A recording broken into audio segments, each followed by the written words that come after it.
premio de la IUPAC es un premio que se viene concediendo en los últimos 4 años, cada 2 años realmente, para distinguir o para darle visibilidad a las mujeres en ciencia, en el área de la química y de la ingeniería química.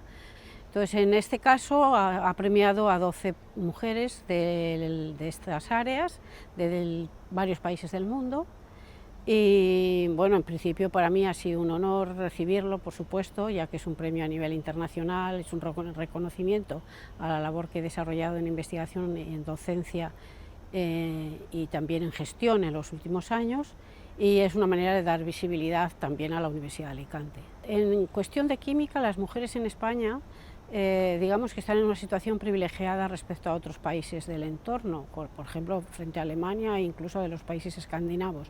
Mi opinión es que la investigación y la universidad en España se empezó a desarrollar como hace 40 años. Y cuando empezó, digamos que se incorporaron prácticamente al mismo nivel tanto hombres como mujeres.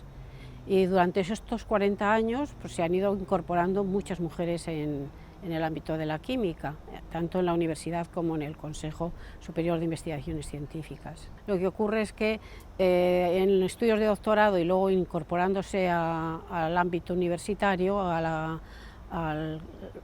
docencia universitaria, pues va disminuyendo, ¿no?, el número de mujeres frente al de hombres. En mi caso no tiene más misterio. Yo empecé a apreciarla justamente cuando estudié química por primera vez en quinto de bachiller, en aquel tiempo. Siempre me gustó, digamos, lo que se entendería por cacharreo, ¿no? El poder experimentar me pareció siempre muy interesante, el poder descubrir nuevas moléculas, ver qué efecto tenían, qué propiedades tenían. Siempre me fascinó ese aspecto de la química. En principio yo creo que está bien valorada, lo que está es mal financiada, sobre todo con la crisis desde el año 2008-2007, es cuando ya se notó que la financiación se reducía notablemente.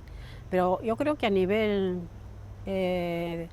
digamos, en la calle sobre todo, está bien valorada.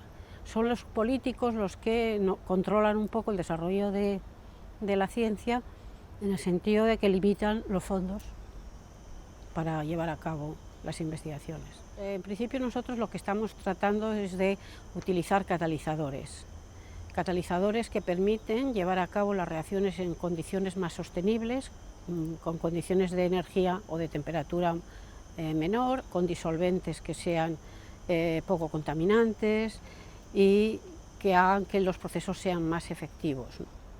Y por otro lado, también eso respecto a la investigación que llevamos a cabo a nivel, digamos, académico. Después, a nivel aplicado, también con la empresa, con la spin-off, con la EBT de la Universidad Medalchemí, pues nos dedicamos a productos farmacéuticos, a investigación.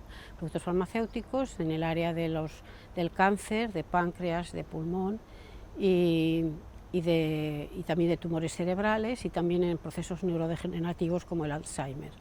Los medios de comunicación, hay algunos medios que tienen buenos periodistas que saben algo de ciencia y se pueden encontrar algún buen artículo, pero vamos, es muy reducido, muy reducido.